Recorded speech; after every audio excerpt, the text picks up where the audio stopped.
Ladies and gents, welcome back one more time. Another crazy, busy, fast week that just went by so quickly. And thanks again for all of you that love to join on these live streams every Friday night at the same time. Really appreciate this. If this is your first time, these are the live streams where I like to give back to the community and talk to all the people that I try my best to keep up with the comments in the videos, but I find that this is the best place to actually get in touch really with the audience here. And let's bring the chat. Come on over, chat. Here we are.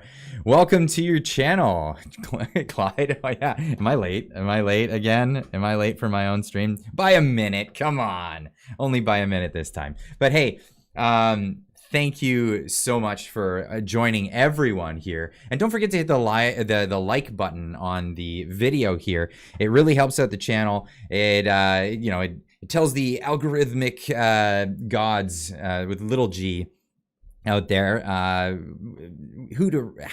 what to recommend to other people. So there's a lot of people that watch similar type content as you're watching right now and like this kind of thing. And if you hit that like button, it tells the algorithm, hey, we should recommend this out to some more people of these demographics and maybe people who like this style of content, this kind of thing. And yeah, this is a oh boy, it has been a week. It really has been.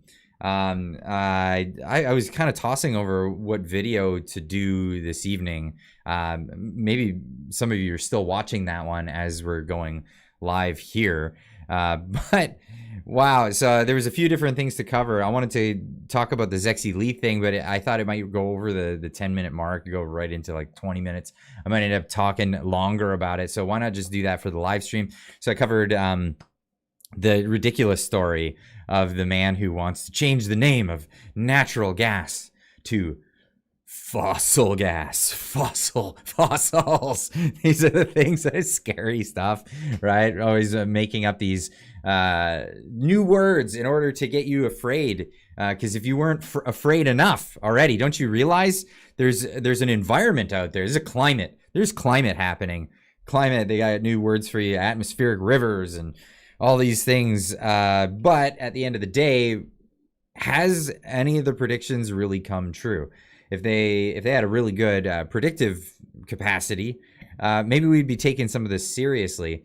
Some people are wrapped up in it, of course, because they get wrapped up in every other one, whether it's Y2K or it's always a new sky is falling death cult out there that wants to tell you the end is near. The end is near, and we're all gonna be suffering from something. It's coming. The new coming up. The apocalypse is nearby. But does it ever really happen? Does it ever really happen? Has it ever happened in any of these cases? Nope, it hasn't, and I doubt it's going to be the case this time. But I would love to see us not destroy our economy outright. Absolutely just demolish our own economy. So I wanted to talk about this in particular. Trish Prue, wow, getting in there early. Thank you so much, Trish Prue, the $10 super chat. So if you started 1 minute late, then you were 4 Clyde minutes early. Oh, okay. So I was 4 Clyde minutes early. Am I usually that late? Like 5 minutes late? Last week I was 5 minutes late, but I actually scheduled it at 6:35. I got a little sneaky in there, and that was the thing. It's kind of hard because I changed my schedule. Change the schedule so that I'm doing these videos in the afternoon now, so it's even more of a mad dash on a Friday. But hey, do what I can and keep up with all of this stuff. I really enjoy it, so I'll keep bringing this stuff to you guys. But yeah, checking some of this stuff, making sure everything's good here.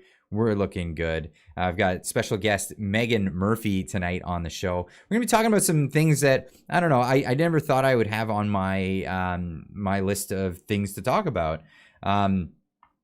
Mainly feminism. I mean, that's never been on my purview, except for a bunch of years ago when the crazy feminists, the red hair, the ones that always say patriarchy about everything, and want to just blame people for stuff. That was prevalent for a while, but it turns out there's actually a whole group of feminists that are actually quite capable of having very sane thoughts, and which is amazing. So I wasn't expecting to have this kind of conversation moving forward, but here I am. I'm just in a predicament where I started talking about the things that I cared about online, and people started talking to me, and I found myself going, wow, these are some really fascinating conversations that are happening, very fascinating ideas that are being put forward. And I want to explore this, and I want to talk about some things. I like to keep an open mind to things that maybe even in the past I disagreed with, and look at the world from other people's perspectives, because I think that really does help out in the world. You know, it really does help out if you listen to people. If we're just people in our own little microcosm, and when somebody comes with a differing opinion, you just come out, lash at them, and freak out. That's not really helpful in any way. In my opinion, anyway. I think that's not really a good way of doing things. But I want to talk about this as well. Tomorrow is the Million March for Children, which is still happening. So there's been a few cases where they've taken well, there was the whole thing with Camille Al-Sheikh and his organization. They're not doing it, and they're not doing it largely because of the whole thing going on with the Muslim community in Canada. And well, for the most part, that's, you know, understandable. There's just too much stuff. That's not what this event was supposed to be about, so they didn't want to include that. But there are still lots of people that are eager to have this event. So I'll be going to the one in Surrey tomorrow. So if anyone's out there, you see me, pop over and say hi.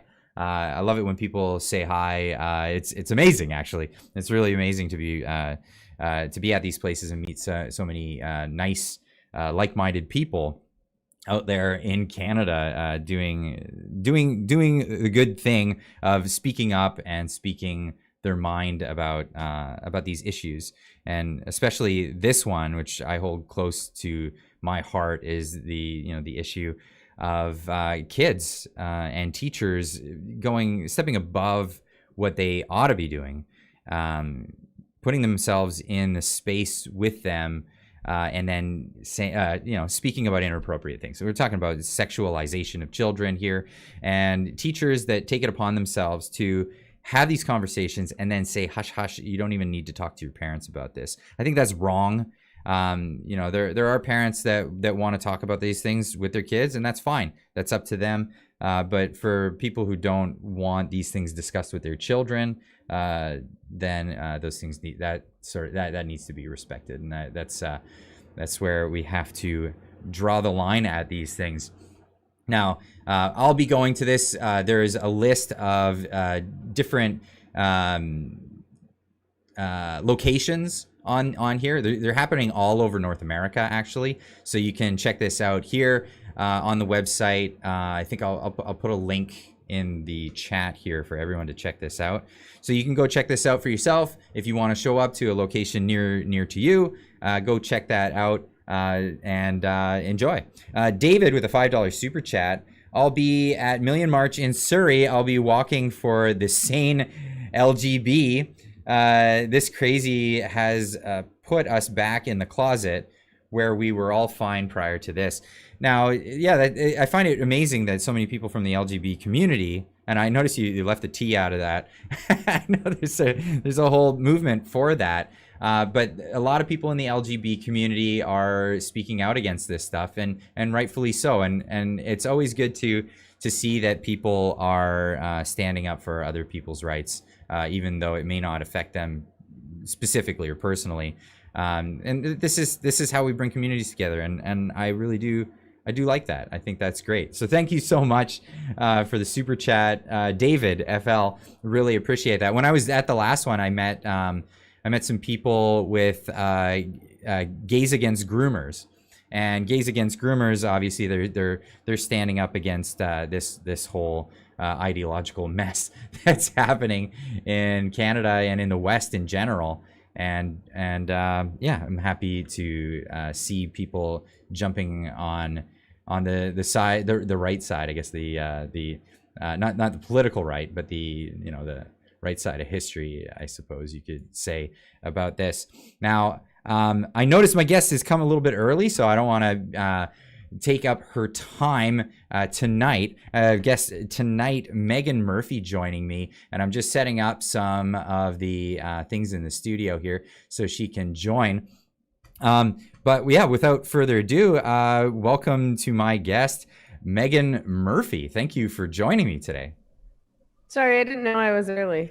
Time zones are so messy. It's really weird with the, because you're... It might have gotten confused because I was in Canada, I think, when we originally scheduled it, and now I'm in Mexico. That's so I'm right. on CST. So it's like it's 7:40 my time. But I guess what...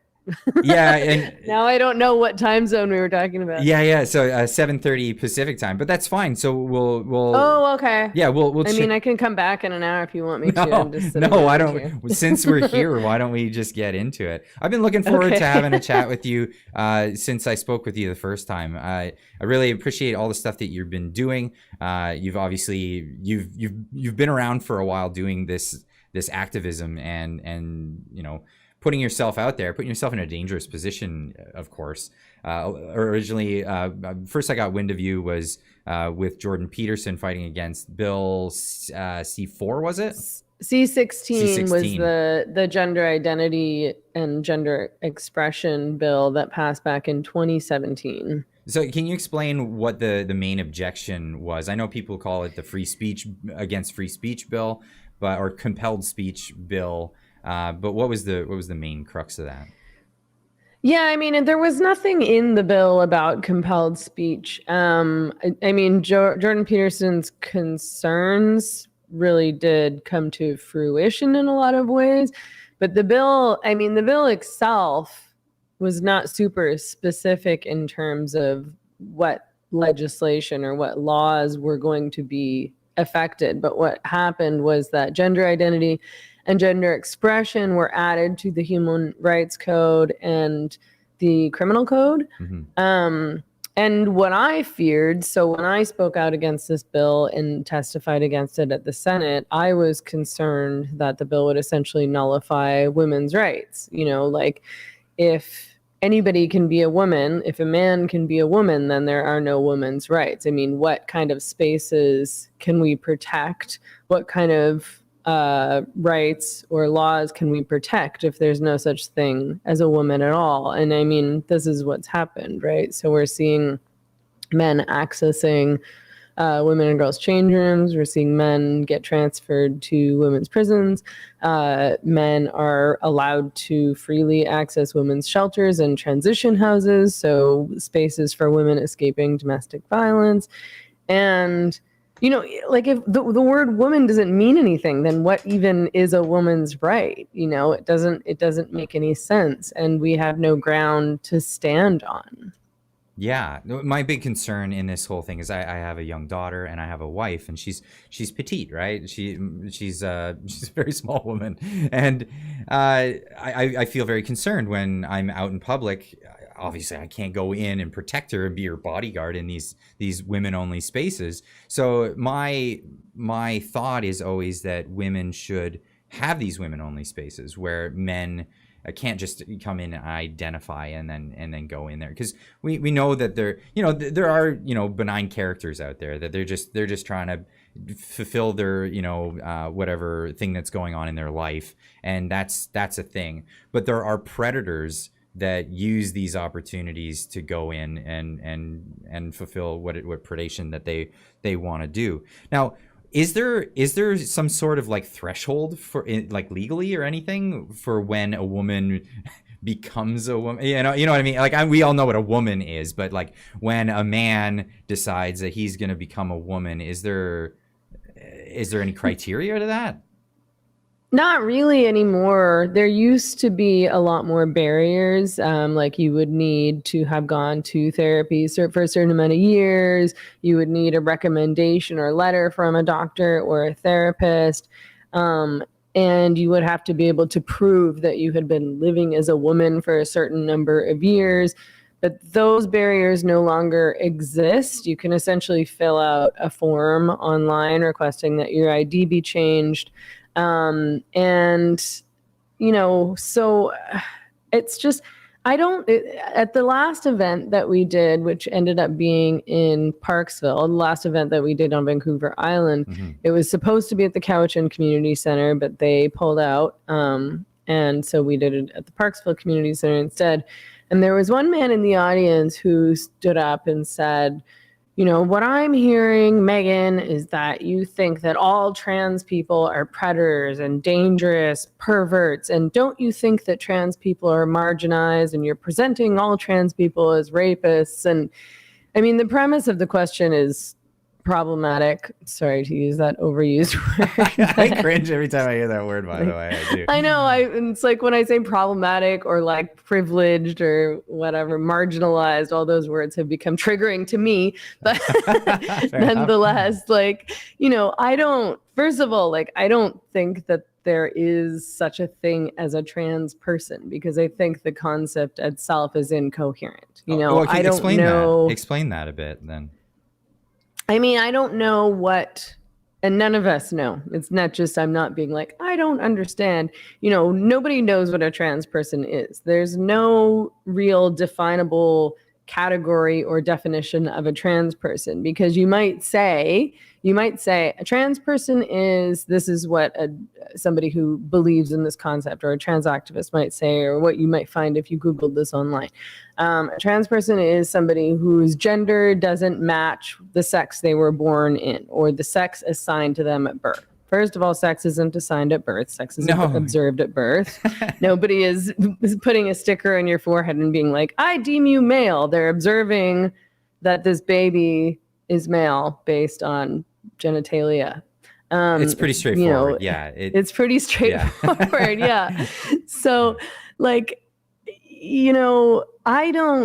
this idea that people feel completely aligned with these gender roles and stereotypes that are attached to their sex is just, it's not true. It's not real. This is not, and I'm not talking about, gender fluidity. It's just that I don't relate to every single feminine stereotype. I've always felt rather masculine in a lot of ways, honestly. I spend a lot of time with men. I have a lot of male friends. When I was a kid, I was a tomboy. I didn't like girl things. I hated pink. I didn't want to wear a dress. I didn't want to go to ballet class. And when I did go to ballet class, I wore the boys' outfit. And it wasn't because I thought I was a boy. Mm-hmm. I just didn't like girly things. And I sort of thought that being a girl was boring, I thought that boys got to have more adventures and do more fun stuff. And of course that's not true. No. But luckily, I was a kid in the 90s, and the message back then was still, you can be whoever you want to be. So it was okay for me to be a girl that didn't necessarily like girly things. There was never the idea and the concept that maybe this means that you're actually not a girl. It just did not exist then. There's lots of men who maybe like feminine things or feel more aligned with femininity in certain ways. And there's lots of women who maybe feel more aligned with masculinity in certain ways. And it doesn't matter. It just doesn't matter. Who cares? Feel however you want to feel. Wear what you want to wear. Have the personality that you want to have. And when I say wear whatever you want to wear, I don't mean wearing fetish gear in public. But that's pretty horrible. Yeah, that's quite. Yeah, I don't need you to keep your sexuality to yourself. Nobody needs to know. It's not our business, and nobody's interested. So keep it in your house.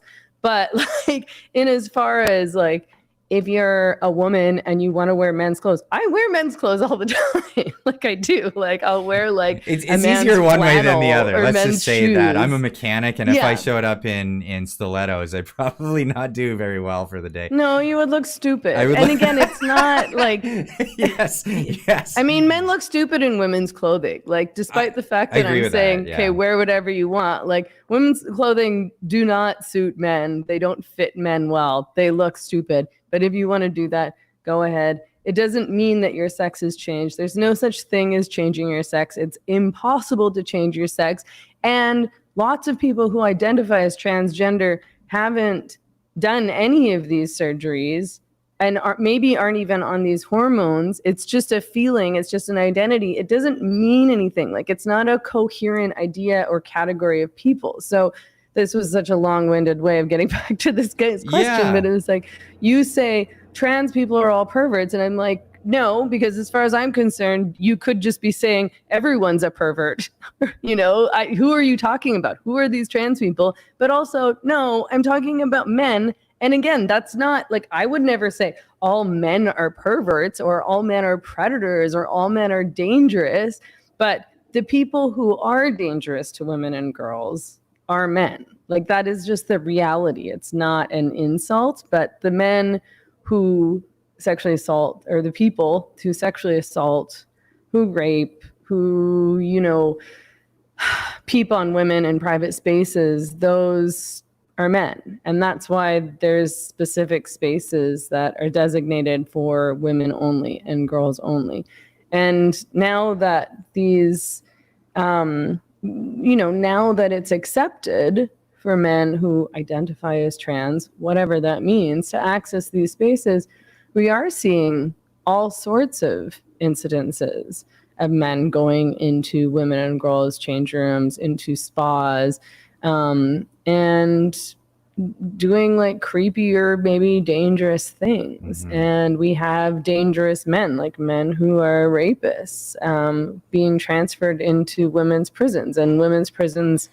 Well, not only doing that, but like actually like insisting on it. Like actually, so there's a case of I think it's Jonathan turned Jessica Yaniv in Vancouver, correct? I think it was in Vancouver, and you're familiar with the case? So it was originally. Oh yeah, he took credit for having me banned from Twitter, Jonathan Yaniv, because I was banned from Twitter for misgendering Jonathan Yaniv. I was banned from Twitter for 4 years for referring to Jonathan Yaniv as him. So for the people listening or watching that don't know the story, Jonathan Yaniv turned Jessica Simpson. I thought that's hilarious, but it was a rotund man, right, that transitioned and made news headlines because of going to these little independent spas and insisting to have Brazilian waxes done on her balls. I don't know how you say this. But his balls. But then, but like almost for me, it felt like a rent-seeking operation. Like I didn't know if the person was disingenuous with the whole thing. No, he's a grifter. I mean, he's been doing this for many years. He, you know, before he decided to use this transgender, he didn't at the time identify as transgender. He was using male pronouns still on some of his social media. His photo didn't look anything like he was even trying to look like a woman. And some of his social media, he would say like she or him. Some of them just said him. Some of them said she. But like, you know, his name was still online as Jonathan Yaniv, and he had been going around to like these, like you said, these independent estheticians. So he would find one of them, and most of these women were like immigrants. They were working alone in their houses often, or they were working out of their homes. English is a second language. And he would ask for a Brazilian bikini wax, and they would realize that he was male because he looks and sounds male. And obvious, yeah. So they would say no. They would say, sorry, we don't offer this service. to men, and then he would threaten to sue them for transphobia, and he was trying to get money out of them. And I believe he did get money out of some of them, and the ones who didn't pay up, he dragged them through the Human Rights Tribunal, the BC Human Rights Tribunal. And yeah, it's a certain point around this, he started referring to himself as Jessica, and his name and identity was being protected by the media at the time. And a blogger actually figured out who he was and found some of his old, well, not that old, reviews on like Yelp, being like, there was stuff that people found online of him being like, my pizza showed up and it was all messed up. Now you owe me free pizzas for life. Like that kind of thing is what he was up to. Yeah. And I referred to him on Twitter as him. And I was banned, and that was it for 4 years. For 4 years. And then he bragged about it. He publicly said, I mean, I don't know if this is true or not, but like he said, I'm personally responsible for getting Meghan Murphy banned from Twitter. Like he was bragging about it. It was a trophy for him. It was an interesting time on Twitter too, because it was like before the whole Elon Musk, before X, before all of that. There was for maybe people weren't on Twitter at the time and don't realize that the whole thing has changed quite a lot. It used to be almost I don't even know how to put it, but you say something that's off color or something that they don't, particular individuals didn't like. They would put you into like a hostage situation on your own words. They wouldn't outright ban you. I don't know if did you get outright banned, or did they do the? I got outright banned. I got permanently banned. But I had, leading up to that, they had locked me down a couple of times. Once for saying men aren't women, though. So they locked down my account and they said, you have to delete this tweet, otherwise you can't get your account back. And I didn't realize at the time that deleting the tweet was essentially admitting to guilt. I was just like, fine, I'll delete the tweet and then go back on Twitter and be like, I was banned from Twitter for saying men aren't women, which is ridiculous. I wasn't even I wasn't attacking anyone. I wasn't trying to be antagonistic. I wasn't even saying specifically to a person, you're not a woman, though I do say that because that's true. But I was just in the middle of a conversation with somebody who I don't know even if that person was a man or a woman, and said, men aren't women though, and they locked down my account. And the other thing that I said that I got locked down for, and they made me delete this tweet too, was what's the difference between, it was something along the lines of what's the difference between a trans woman and a man? And what I was getting at was like, how do you tell the difference between a man and a trans woman? Like on Wednesday, you're a man. On Thursday, you're a trans woman. There's no difference. You're just saying, I'm a trans woman. This category doesn't mean anything. And the trans activists have ensured that this category doesn't mean anything. I mean, it could theoretically mean something. It could mean, okay, you've had all these surgeries, you've been on hormones for a certain amount of time, you wear women's clothing, and you've gotten genital surgery, so you have a prosthetic penis, or both of these surgeries are horrific. By the way, I don't recommend looking at the pictures of what, no, they usually don't work. So I'll leave it at that. Yeah. But it's not, they're quite dangerous. They usually have to be done over and over and over again. Often they don't take and have really serious complications, and you don't end up with any kind of situation where you can have sexual pleasure. But yeah, I mean, they could, if they wanted to make that the dividing line. I wouldn't personally accept that to mean this person was actually a woman, but then we could talk about that. But that's not what we're talking about. We're just talking about, I'm a trans woman because I say so. What does that mean? It means I'm a woman. What does that mean? It means I say I'm a woman. It's just this circular nonsense. And a lot of them with no effort going into actual changing things. Now, back in the day, we used to call them transvestites, men who who would transition over to being a woman.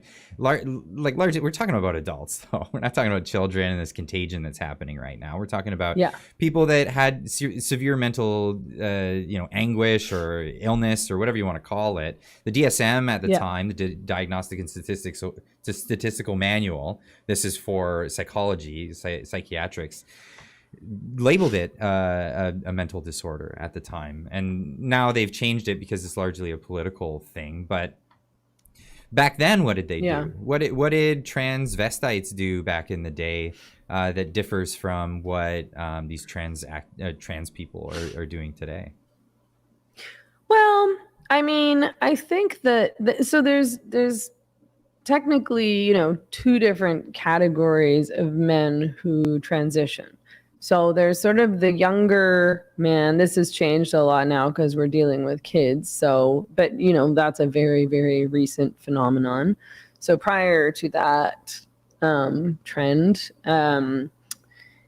there was the young gay man who either couldn't accept his own homosexuality, didn't feel comfortable with that, or was living in a culture or a household where homosexuality wasn't accepted. So there's lots of cases of men who live in countries where like Iran, like places where it's not okay. Like you might even be killed, or it's criminal to be homosexual. Mm-hmm. So an option is still in some of these countries to transition, and then it's fine. And so that's a thing that continues to be a thing. And then there's the older man who transitioned, and those guys are autogynephiles. So they have a fetish, and they get basically turned on at the idea of being women, at the idea of being seen as women. They get turned on by wearing women's clothing. And sort of being objectified as a woman. They sort of have like a pornographic fantasy of what a woman is, and they like the idea of seeing themselves as that or being seen as that, which is why part of the fetish involves being out in public. They want to be out in public and for, somebody to mistake them as a woman or to see them as a woman. So I read Dr. Deborah So's book, and she went over autogynephilia quite extensively because she saw it as it's a fetish, and that's separate from what people are calling gender issues, but it's being confused, and young men that have autogynephilia are being encouraged to go along with this transgender thing, when a psychologist or a sexologist like Dr. Deborah So wouldn't recommend that. That's because a fetish is a different thing from just living your everyday life, especially if it's a fetish, actually, because you don't want people engaging in their fetish on a daily basis in public. That's not desirable. Well, and it makes it worse. Like if you talk to, I've interviewed quite a few, they call themselves trans widows. So women who are married to men who at some point in their relationship started, and the steps through which this happens are all very similar. What happens is the guy, he'll start watching so-called tranny porn, and maybe he starts wanting to wear women's clothing in the bedroom.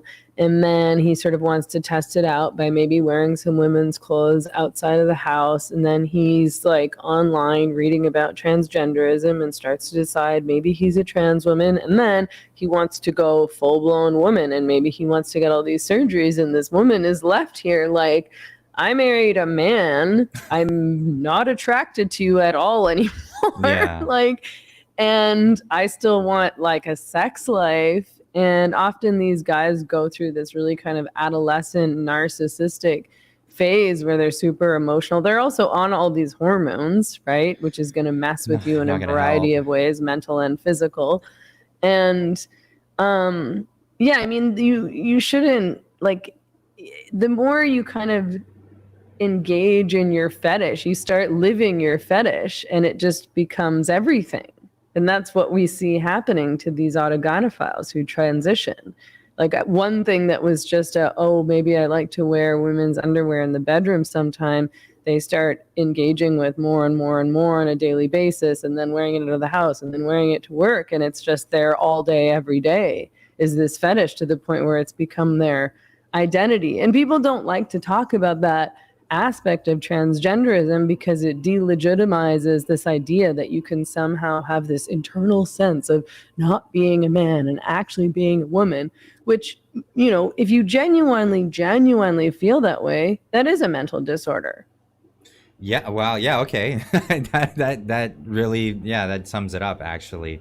Quite a lot, really. Now, there's a lot of girls. It's a lot, I know. Yeah, it is. It really is. But so there's a lot of girls that suffer from this too, and for different reasons. So you have your autogynephilic men that get sucked into this, and I don't agree that those men are necessarily transgender. That they're kind of getting swept up in this thing because it's a sexual fetish that they're going through. But then you also have women, and it almost seems like this whole ideology is actually erasing gay women. Like you can't, like, no one would be encouraged to just be a lesbian anymore. You can't be a gay man, and you can't be a lesbian, or also you can't just be a awkward teenager going through puberty anymore. Right. I hear so many. You can't just be a girl who's going through puberty and feels uncomfortable with the way that your body's changing.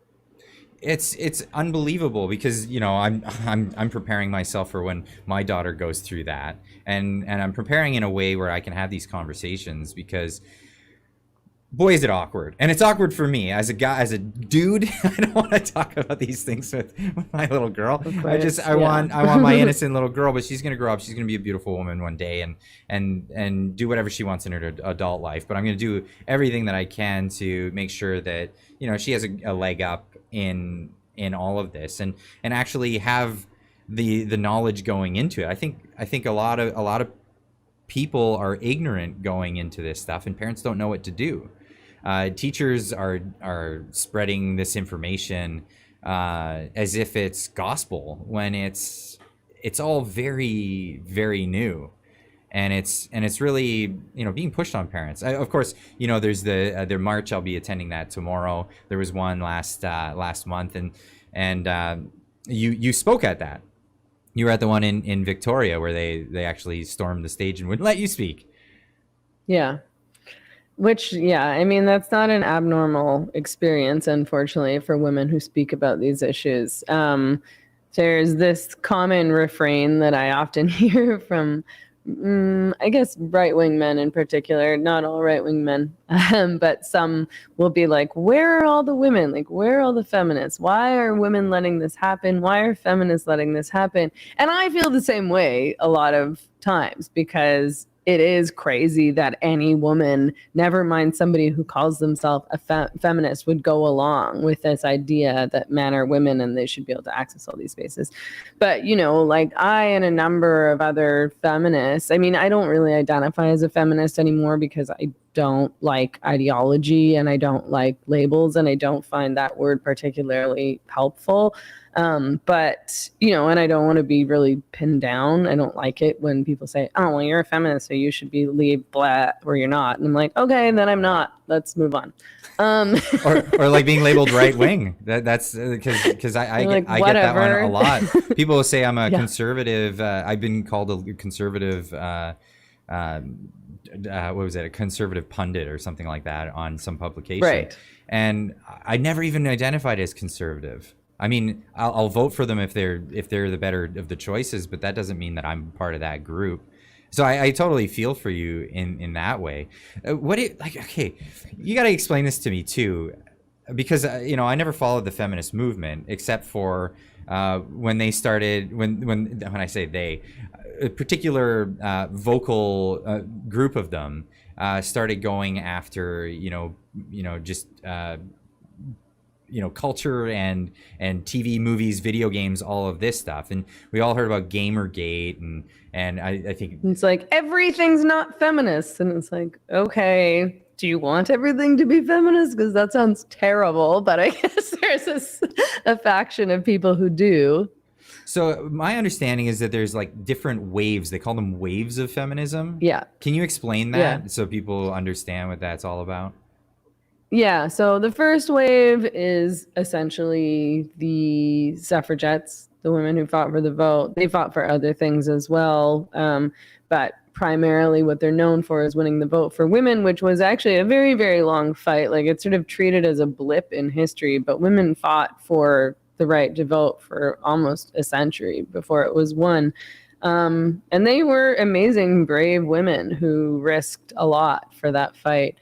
And I don't even think they identified as feminists at that point. I think that word really came to prominence within the second wave, which began in the 60s. And that started with the whole Betty Friedan, the problem that has no name. So women were housewives. They were supposed to be feeling fulfilled by getting like a new vacuum cleaner and having Tupperware parties, and they weren't. And so they were popping pills and they were like, what's wrong? I have it all. I'm supposed to be so happy, but I'm not.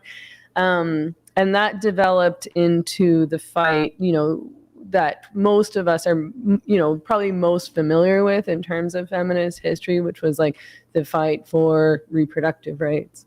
Radical feminism came out of the second wave movement, and they fought pornography. Fought against equality. Pornography or fought against pornography. Oh, yes, okay, right. okay. Yeah, there was the radical feminists are very anti-pornography, so that fight began back in the late 70s or early 80s, I would say. What was the reason behind that? Well, I mean, pornography is quite misogynistic and often violent. So it's sort of sexualizing violent acts against women, or at least degrading acts against women. It's gotten so much worse since the 80s, so it's almost like quaint to think about fighting pornography during that time, because what exists online right now is so much worse, and the problem is so expansive to the point where kids are watching it, and pornography is essentially impossible to avoid online, even if you want to. Like, I feel so bad for parents that are trying to protect their kids from seeing this stuff. Absolutely. But, the reason why I asked though is because you have maybe you're going to get to this, but you have feminists arguing for sex workers and pornography and stuff like that now. So that kind of jumped out at me as like, okay, so you have parts of the feminist movement that are completely at odds with each other then. Totally. And that was me, right? So when I started writing about feminism and doing feminist radio, I was fighting against pornography and prostitution. And this was before the gender identity debate had come up. So I was, super controversial and super hated, honestly, among what are called third wave feminists. So these sort of modern feminists that came out of the 90s and much of the left, because I thought that prostitution was harmful to women, certainly not empowering to women, not an empowered choice, which is what the third wave feminists wanted to say. They're making a choice. This can be empowering for women. My little dog's over here trying to drink out of my water glass. So, so I have to help her. She doesn't like her own water. She wants my water. Okay. She's a very special older Chihuahua. But so the third wave feminism, to my mind, functions more as a backlash than anything else. Third wave feminism, these are the women who came out with Slut Walk and all these slogans. I don't know if you remember Slut Walk, but it started in Toronto, and it was supposed to be against victim blaming, but all these women marched in their underwear with the word slut written across their chest, and sluts say yes, and it was connected to this sex work is work, and you can't shame me for anything I do. Everything I do is an empowered choice, yada, yada, yada. And it was also such nonsense to me. But also really it's like objectification, sexual objectification isn't empowering for women as a whole. Selling your body is not empowering. Putting your body on the internet for strange men to consume isn't going to make you feel good about yourself in the long run. And the prostitution industry, the sex trade, is a horrific, global trade that sees millions and millions of girls and women abused daily. And they're treating it as this like fun and sexy, I don't know, that it's just, oh, well, this is making me feel good right now, so you don't get a say in it. And it's like, okay, well, you're probably going to feel differently in a few years or in 10 years. But also you saying, well, this is my choice, so it's fine, fails to acknowledge the fact that, again, this is like a multi-billion-dollar global industry that mostly consists of trafficked women and girls. Most women in prostitution started when they were underage, who are being like used and exploited and raped and abused by men, like lots of men every day. And that's not because no woman wants to do that. Give me a break. Anyone who tells me that any woman wants to do that is a liar or a sociopath. Well, it sounds like a cope to me for a lot of people, because I think it's enticing because the money's there. Like the modern day sex work, I think for a lot of people is OnlyFans, and it's lucrative because you can do it from the safety of your home, and then you put yourself out there. But then it turns out there's only like a small percentage that are the top earners, and most people they'd be better off having a minimum wage job kind of thing. But the your nudes on the internet are there forever. Like once they're out there, that's it. Your life is, you're now that person that everybody's seen in that sort of compromising thing. So I think not a lot of people really realize how bad that can be for them at an early age. I mean, it's just like anything else that you don't realize could be bad for you. Taking up smoking, getting a tattoo on your forehead. Like this stupid things that kids do. But now these things are like that's one of the options of the stupid things that people can do these days. And it's stupid things that can potentially scar you for life in a variety of ways. And you're right. I mean, like, people, men and women, assume that girls on OnlyFans are making thousands and thousands of dollars a month, and that's because there is a tiny minority of women who are making a lot of money every month, and so they advertise OnlyFans, and they're like, I'm making thousands and thousands of dollars a month on OnlyFans, you should join. They get a cut when women join. Like, if a woman on OnlyFans recruits, and like, you want to talk about pimping, recruits a girl, they get a cut of whatever that girl makes. Wow. That is pimping. But it's literally pimping. And these women act, again, like they're doing some like empowered feminist thing, right? And, oh, I'm making so much money, like as if you made money and that makes a thing ethical. But most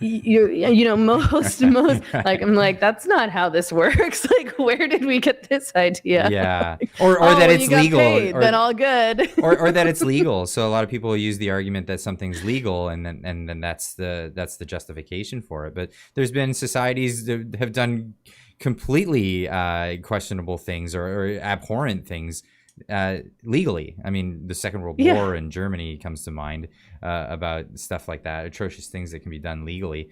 That's not a good justification, in my opinion. No, of course not. There's more ethical questions to ask beyond that. But most of the women, the young women on OnlyFans, I think are averaging like $80 a month or something like that. And like you said, then their images are up there forever. They did all these gross things on the internet for strange men who might, stalk you, who are probably creeps, and you can't take that back. And for what? I think that company is enormously unethical, and I think all the women shilling for them are enormously unethical too. But anyway, I mean, so that's the second wave feminism. Those feminists were fighting for legislation more than anything else, to make sexual harassment in the workplace illegal, to fight for access to abortion, and, to make marital rape illegal. And the third wave came along and sort of was like, oh, these fuddy-duddy old ladies. We're the new cool sexy feminists, and we love pornography and prostitution, and we're sluts, and we should all have casual sex, and then of course fell into this gender identity thing. So I mean, to my mind, they just didn't have any good foundation to start with, so I suppose it's no big surprise that they went for the gender identity thing. But you know, it's really unfortunate that this is what feminists are, because the word has just become an embarrassment. So I've always looked at it this way, like when it comes to the workplace, you know, second wave feminism sort of made the workplace more comfortable for women, and third wave feminism made the workplace more uncomfortable for men. This is a situation that this was like the dawn of the, you know, sexual allegation stuff, like Me Too stuff, movement. Yeah, so people being fired from their jobs based on allegations alone, no criminal charges being filed, stuff like that. Yeah. We know for a fact that, you know, men when they want to retaliate against another person, they do things violently, right? This is just an innate practice that men have. Women are strong; they're not as strong as men. Sorry, ladies. You know, it's just a fact. But we were born that way. Yeah. Right. So yeah, testosterone, you know, you get a lot of muscles from that. So men and you know, different behavior patterns too. So men tend to, you know, lash out violently, where where women will use their social skills to character assassinate people. And this is, I mean, when you look at it that way, then it's very telling, like, oh, okay, that's why it's all playing out this way. Like the Me Too stuff, character assassinations, and all of this. But where does feminism stand now? Like, is there two groups of feminists that are fighting each other and just seeing where the dust settles, or what is it? I mean, there has been a fight among two factions of feminists, I would say, for the past, I don't know, 10, 15 years at least, the fight between these third wave feminists and women like me who, I mean, I always just called myself a feminist. I never identified myself as a radical feminist. I, of course, still don't. And I don't super identify with radical feminism, but there is a faction of feminists who were fighting things like prostitution and pornography and challenging these sort of third wave ideas that we've been talking about. But the dominant form of feminism is third wave feminism. That's prominent. That's what everyone sees. And I just, I think that I don't know that there is such a thing as a woman's movement nowadays. You know, in the 70s and the 80s, I think if you said the women's movement or the women's liberation movement, you would know what that meant. Mm-hmm. And now nobody knows what these things are. And the things that women who are publicly feminist are fighting for are largely stupid. And, you know, most feminists, as far as I can tell, including the ones who would consider themselves gender critical feminists or radical feminists, you know, the women who are challenging transgenderism, are still quite caught up otherwise in woke ideology and in leftist politics that, you know, I think are, you know, bad ideas and bad ideologies. And, you know, so it's hard for me to take a lot of those people seriously now. Well, I think they're still invested in cancel culture in a lot of ways. Yeah. Like, they don't want to be canceled for being called a transphobe, but they'll happily cancel somebody else who has politics that they've decided are far right, or, you know, this person supports Trump, so they're obviously evil, that kind of thing. So you said stupid causes, and immediately what popped into my head, because there's been a lot of them over the past years, but immediately what popped into my head was an interview with a feminist and a guy. It was a back and forth on, I think it was on BBC, and the woman was arguing that the temperature control in office buildings is sexist. It is.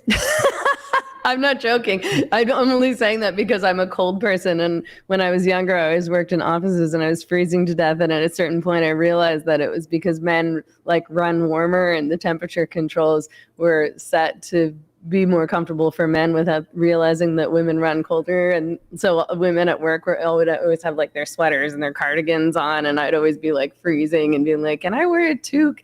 And that is actually really, I know it sounds stupid, but it sounds really stupid. I was always miserable at the office because I was like fucking freezing. And I was like, why can't we turn the temperature? But yeah, temperatures in offices all across North America are set in a way that's like comfortable to the male temperature. So the first thing, the absolute first thing that came to mind was men always have to wear a suit.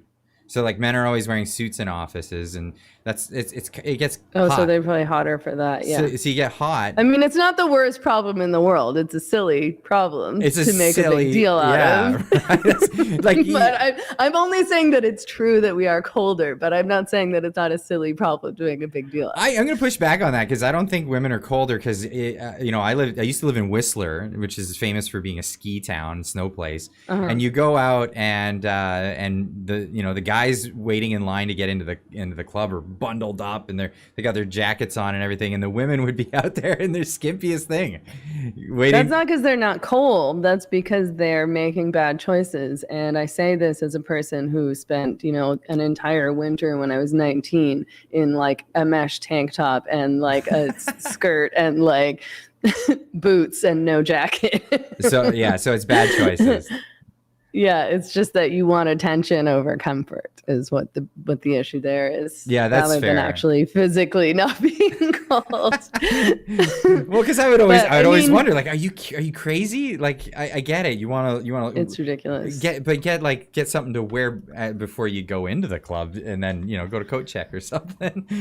They have these things. Smarter. But yeah, no. So, I mean, that's one of the things, and a lot of.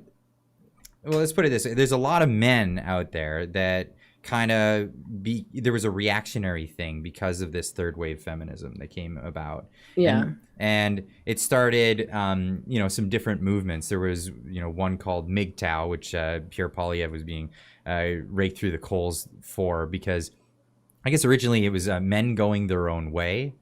And then it morphed into something a lot worse. Oh, yeah. Well, I mean, I guess, I haven't followed that community closely, but I do know that it was called Men Going Their Own Way. And as I understand it, it was about men who were sort of like, screw this. We aren't dealing with women anymore. We don't need you. We're just going to go be alone forever. So I guess sort of similar to an incel, although they're involuntary as opposed to chosen. But it seems like a group of embittered men who've sort of decided to just give up and be angry. I hadn't realized that Pierre Poilievre had been, what was he accused of? What he was accused of is his YouTube channel. Apparently on the back end, there was that tag was in some of his videos on the back end of it. Oh, okay. And being a YouTuber myself, I know sometimes like the old system, you'd add tags because you thought it was a trending topic or something like that at the time, and then you don't think twice about it again, right? That's it. You never. But of course, they went into the HTML and because they're looking for anything to criticize the guy for at the moment. Yeah, I mean, this is just like these. I mean, what a dumb thing to pick on him for. Like, who cares? Like, it's not. And those communities are not dangerous in the way that I think feminists have made them out to be. Like, a lot of those guys are just kind of like sad, lonely, bitter guys, which, if you feel like that and you engage with these communities and you spend way too much time online, then it can turn into sort of a woman hating vibe. Mm-hmm. But I don't think that means that you're necessarily going to act on it. And I don't think it actually means that that's a permanent state. I think some men go through this phase of being like so angry at the world and angry at women and unsatisfied and again feeling lonely, and instead of doing something to better themselves and better their lives so that maybe they'll be a more attractive partner, or maybe they'll just feel happier about themselves and better about themselves. They go into this sort of more dark and toxic place. But I think that the hyperbole around these communities is has been hyperbolic. Yeah. Like women act like these guys are terrorists, and that doesn't seem to be true. And I think part of that came from, there was one guy who I think identified as an incel who did one of the shootings, one of the school shootings. I can't remember what his name was, but it's a bigger problem than just misogyny, as it were. When you say misogyny, how do you define that word? I mean, I don't love to use that word anymore, to be honest. I think I was just using that word because that's what they would say, that it was about misogyny. Sounds like technically, a buzzword misogyny when I means hear that all the time, right? Yeah, I mean, I don't love to use jargon, especially politicized jargon. I feel like it doesn't help explain the situation very well, and will often just turn people off of listening. Mm-hmm. But technically, misogyny means woman hating. But when you say kind of these guys are misogynist, or you say like pornography is misogynist, and it seems to me that there is a lot of pornography that's misogynist, that's engaging in punishing and humiliating and degrading women, and that's the thing that's getting these guys off. So I think that you could use that in that context, and it would be true. Like a sadistic sort of tendency. Yeah, exactly. Yeah, exactly. So, I mean, there is the Me Too movement was a funny one, because at first I supported it and I thought, this is good. Women are speaking out about all these things that have been kind of going on behind the scenes that no one's been talking about, or women have been scared to speak out about. And women haven't felt empowered to speak out about. And, it felt like an important kind of global conversation. But then, like you say, it really just started turning into cancel culture. And like, this guy acted like a creep to me on a date, so I'm going to go post about it on the internet. And men were getting canceled and fired and ostracized and losing, like I knew men in Vancouver who basically had to move, and lost their careers, like DJs, right? Who had to stop DJing and leave town and go start a whole new life because women accused them of acting badly, acting inappropriately. I don't know that any of them were literally accused of rape. And I don't think that women necessarily go around lying about rape. But I do think that young women are in this culture now where anytime they feel bad or maybe unsafe or maybe creeped out, or, something happens that later they think, oh, I didn't like that, then their first instinct is to go post about it on the frickin' internet. And I don't think that's a good way to handle these kinds of things. I don't think that it's a great way to handle any sensitive issue, to just go trash somebody and post their name on Instagram or Twitter and then demand everybody around you, cancel him, ostracize him, fire him, starting these hate campaigns against individuals without any due process is just totally irresponsible. And there's men who lost their jobs at universities. I know university professors who were accused of something. Like, nobody even knows what they were accused of.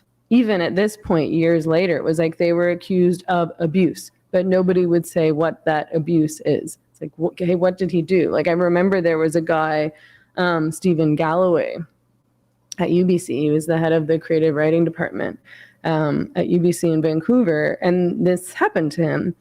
And the media started publishing, this guy was accused of something. They wouldn't say what he was accused of, and now he's going through this whole process, and all these women are speaking out against him. And so all the feminists around me were, going along with it. Like, this guy is clearly terrible, and of course he should be fired, and of course his whole life should be destroyed. And I was like, okay, but what did he do? Like, can somebody please tell me what the fuck is going on? Well, no, but I've heard that and I can't say, but I know, blah, blah, blah. I can't say, but I know. Yeah, I give me a break. Yeah.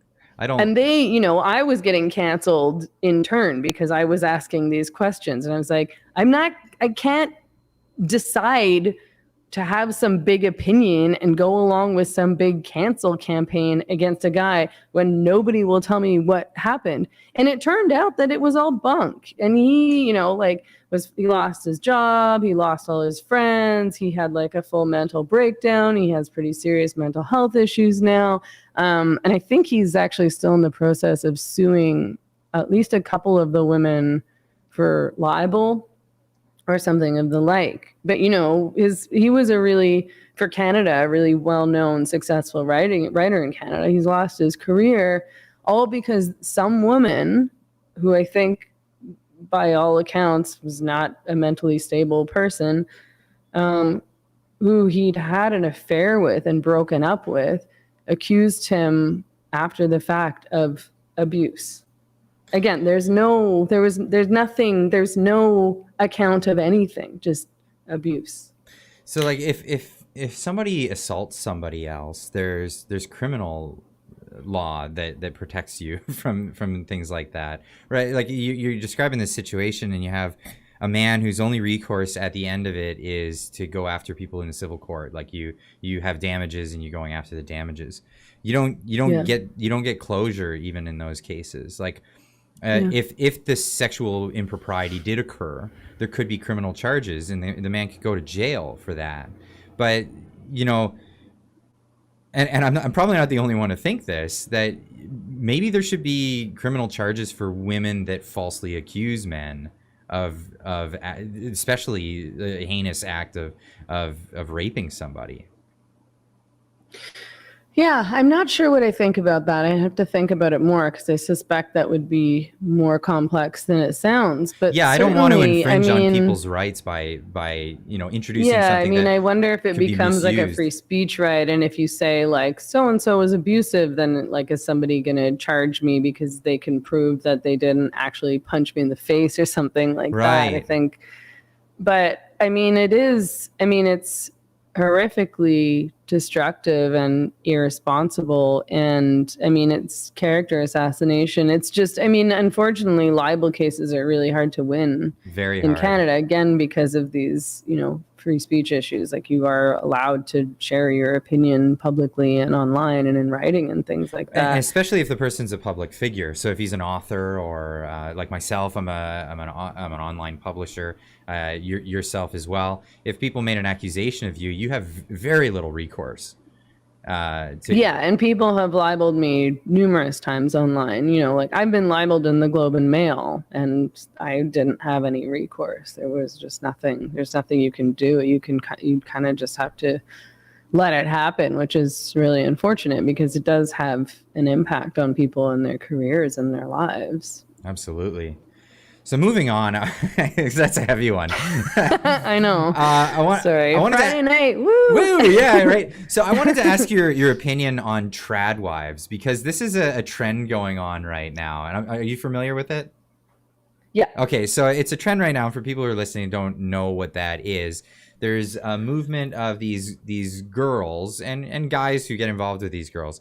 But what they're doing is trad is short for traditional. So it's people who are taking on traditional roles, and they're making it a lifestyle, not just an inward lifestyle, because there's always been a lot of traditional lifestyle people, but they're making this a very public profile thing, where they're getting out there and they're showing on social media. They're like, a lot of it's associated with like 1950s like fashion and stuff like that, because somehow that's traditional. I don't know, like that, that's the thing. But that's TikTok. So that's the appeal or the allure to it. And I think a lot of it is sort of a backlash to the second wave feminism or the third wave feminism that's pushing people into a corner, and some people are like, no, I wanna live my life the way I want to.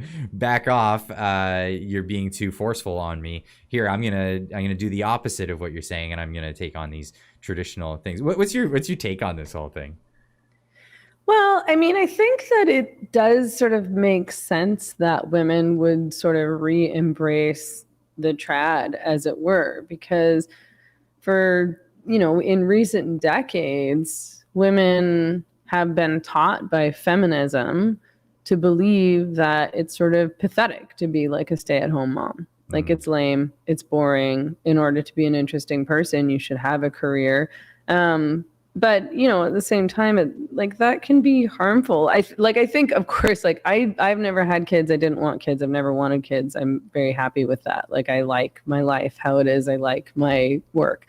But women who do want to have kids, it makes sense that they would want to stay home with their kids and be around their kids and raise their kids. Again, not all women, and I'm not, of course women should have careers if that's what they want. But I don't think that it feels really great for a lot of women to leave their kids at daycare or to leave their kids with a nanny and to not be around during those formative young years. And it's not great for the babies or the kids. Daycare is not great for kids, and kids want to be with their moms. So I guess this sounds like a traditional thing, but I think it's true. And I think, the trad wife trend in as far as social media goes, I think is a little bit silly. And I've heard other women who are sort of actually trad wives in a way, like stay-at-home moms. They do the cooking, they do the cleaning, they do the child rearing, the male's the breadwinner. They're like, if those women were actually trad wives, they wouldn't be on TikTok. They'd be at home cooking and taking care of the kids and cleaning the house. Absolutely. That's what I thought. Because my wife's a trad wife, but not like the TikTok trad wife.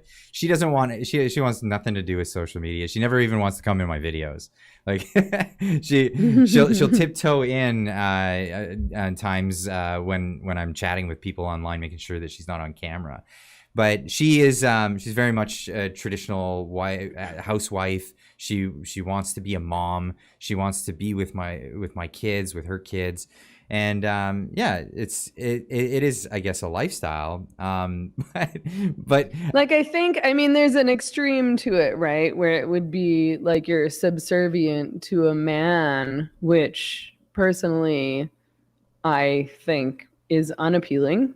Yeah. To me, whatever makes you happy, really, at the end of the day. I do think that sort of selling women the idea that they'll be happier if they're subservient to a man and if they don't have a life and if they're just at home sort of serving their husband and cleaning the house and taking care of their kids, that this is like the ideal lifestyle for all women. I think that's definitely a harmful idea. I really think that women should have as many choices as they can have, but I also think that women shouldn't be lied to, and I think women have been lied to by feminism. It's not true that you can have it all.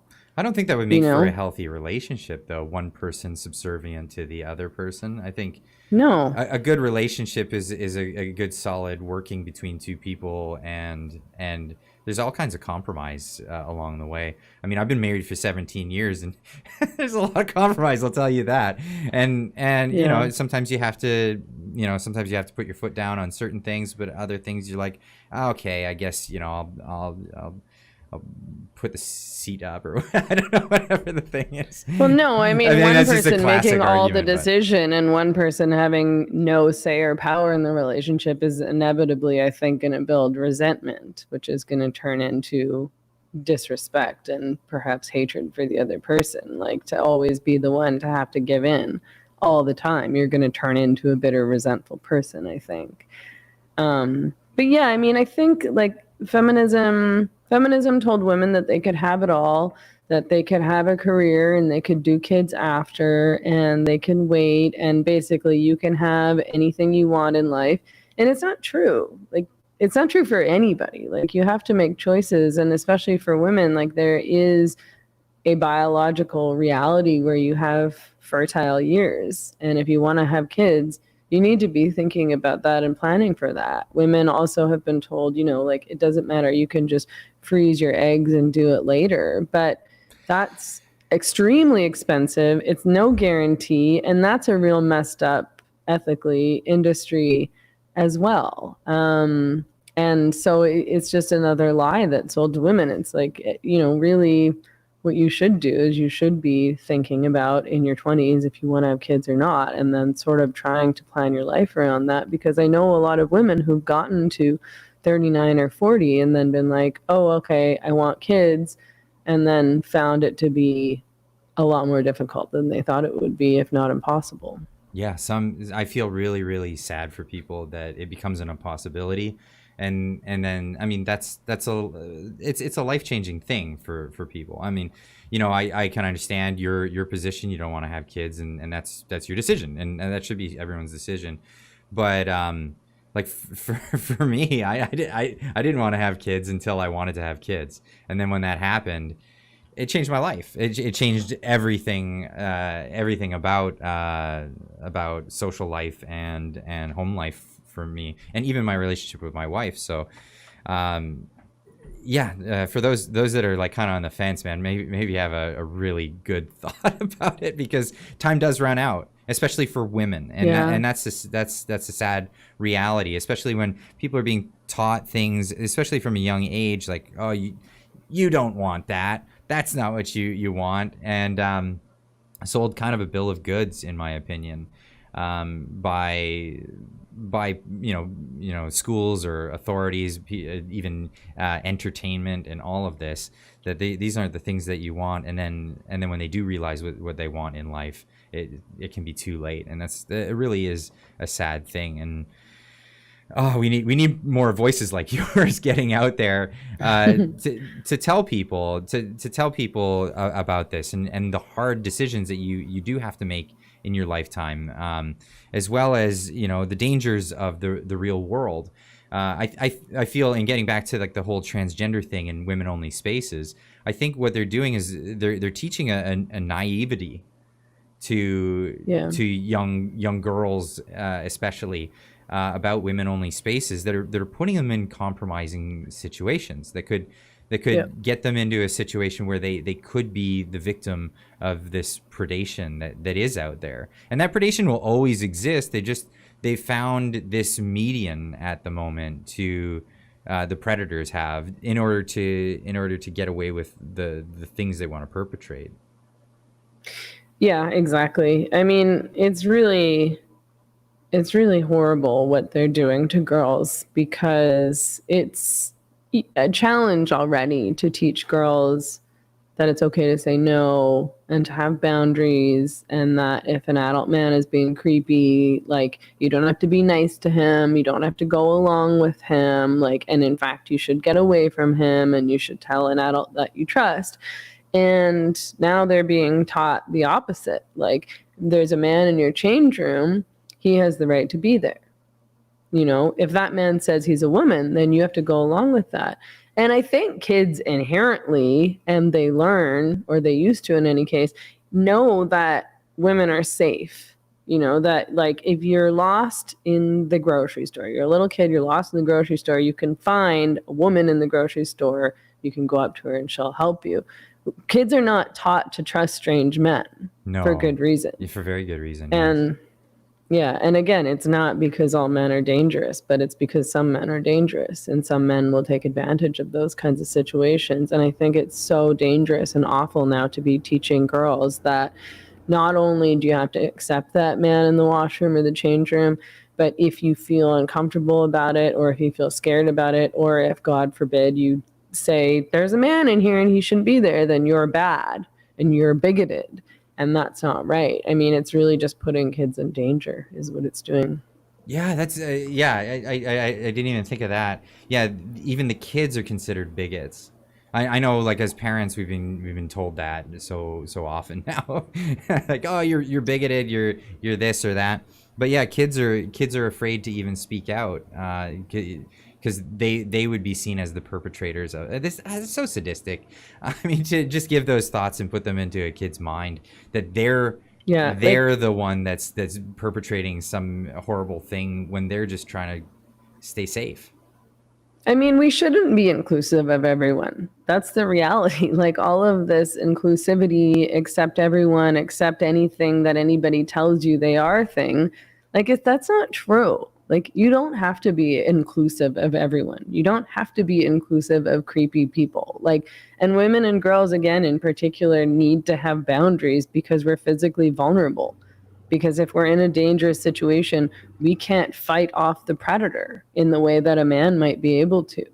So we have to have different kinds of boundaries and protections set in place, and different boundaries and protections and different kind of like, you know, spidey senses, for lack of a better word, around who might be a creep and who shouldn't be in this space and who you don't want to get in a car with and who you know, like women walking down a dark street, if there's a man coming towards them, cross the street. And that should feel okay. It shouldn't be like, oh, am I going to hurt this guy's feelings? Because at the end of the day, we do have to protect ourselves. We have to. And we have to do what we can as the weaker sex, as it were. And, you know, and especially, of course, when we're talking about kids are all vulnerable. They're all vulnerable to adult predators, right? So we have to protect them especially, and also teach them as best that we can to say no, and no, it's not okay for men to be in these spaces, and if they are, you should speak out. But yeah, now it becomes impossible, because who do you speak out to? A man comes into the change room at the pool and you go to the staff and say there's a man in there, and they say, oh no, that's a woman, he has a right to be there. Like, what a messed up message. Is gaslighting too, right? No, that's a woman. Yeah. Like, in the person, yeah, you clearly, that's not the case. Actually, you bring it up, this comes up right at a time. I checked my mailbox today and somebody sent me a book, and I was leafing through it before the podcast here tonight. And this is a new book that's hit the shelves. It's called I'm Polite, I Know My Traffic Light. And it's really interesting. Illustrator, sorry, I'm having a hard time reading that. Written by Jennifer Becker. And this book is really interesting because it lays it out as like, it's for kids, and it lays it out like traffic lights, and it gives these social scenarios where, you know, it's okay or, you know, it's not okay, and trust your gut. It's basically telling you that, you know, in certain circumstances, I think there was a few of them here, you know, where, you know, the hockey coach says, hey, you know, maybe stick around and I can teach you a hockey lesson and go back to my place for a hockey lesson. That's when the red light comes out, and, you know, your gut should tell you that that's not right. And teach kids with stories like this. Like, these are the scenarios that are weird, and these are the scenarios that are not weird. Yeah, sorry. I just mean, a quick plug females. for that, but. No, it's good. Yeah, I'm glad that exists, and especially in this day and age. But I mean, females have evolved to have that kind of gut instinct, and we need to trust that gut instinct, because our body or something in our surroundings is telling us something. You know, there's a risk, there's a danger. And females, again, in particular, have developed that evolutionarily in different ways. So it's, you know, it's Canada is pulling in some ways than it is for men, specifically because we're vulnerable in these ways. And so we need to be more, we have to have heightened awareness around who might be a creep or who might be a danger, because we need to be able to get out of that situation in, you know, maybe a more strategic way than a man might have to. So they're teaching us to go against our own natural instinct. Yes, exactly. And I mean, isn't so much about that, like this idea that we can overcome nature, right? You can change your sex if you want to. No, you can't. No, you can't. No, you can't. We've evolved to be this way over millions and millions of years. Like, you can't just stop that. And if you do, something real bad's going to happen. Like, and we're seeing that play out. Yeah, absolutely. And I think this whole like gendered language, like when I was growing up, it was more of a biological thing. You didn't talk about genders, you talk about sexes, and there's male and female. I've said this one to to the audience many times, but I actually believe that there's 4 genders in the English language, and it's a linguistics thing. You have masculine, feminine, not male and female, masculine and feminine. These are gender things. But then you also have indeterminate and neuter. So indeterminate example would be dog. You say the word dog, you know that it has a sex, but you don't know what it is yet. So you don't give the gendered language for it. Masculine would be bull, feminine would be bitch, right? And that's what you would say for a dog. And it goes along the whole animal kingdom for that. And neuter would be, inanimate objects like a table and a pencil, a chair, that kind of thing. They don't have a sex, so you wouldn't describe them in any other way.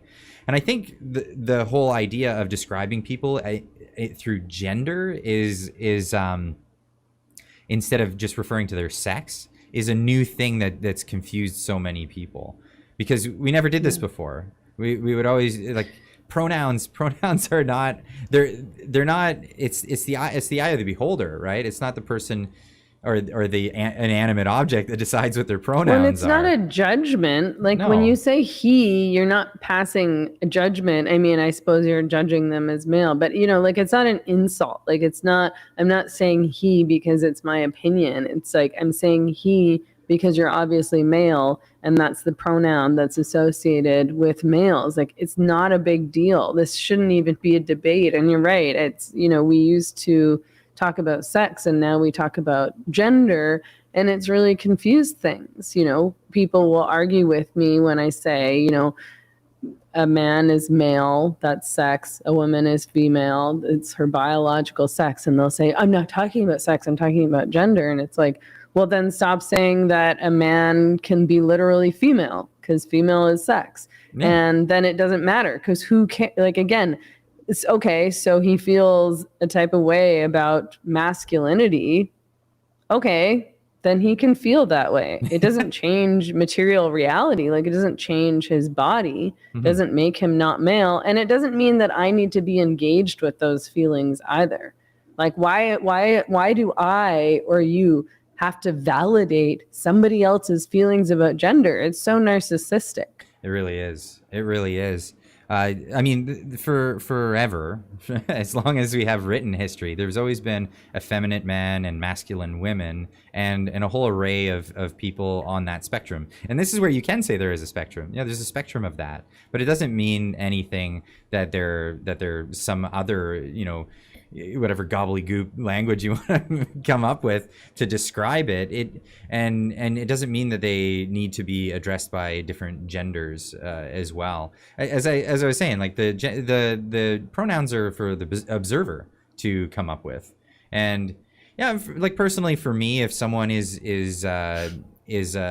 gone through the change of becoming, or not actually becoming, but appearing like the opposite sex that they were born as. I mean, as just for the sake of not being rude, I would just call them she if it was a man who clearly looked like a woman, or at least trying to look like a woman. I mean, it's just out of politeness. But matter of fact, when somebody insists that you say a thing that just doesn't feel natural to you, I mean, and I've said this before, the best way to associate with them is to not associate with them at all. Just, right. Okay, you're just kind of the kind of people I don't like to talk to. Okay, cool. You're kind of a self-absorbed jerk, so I don't want to be around you.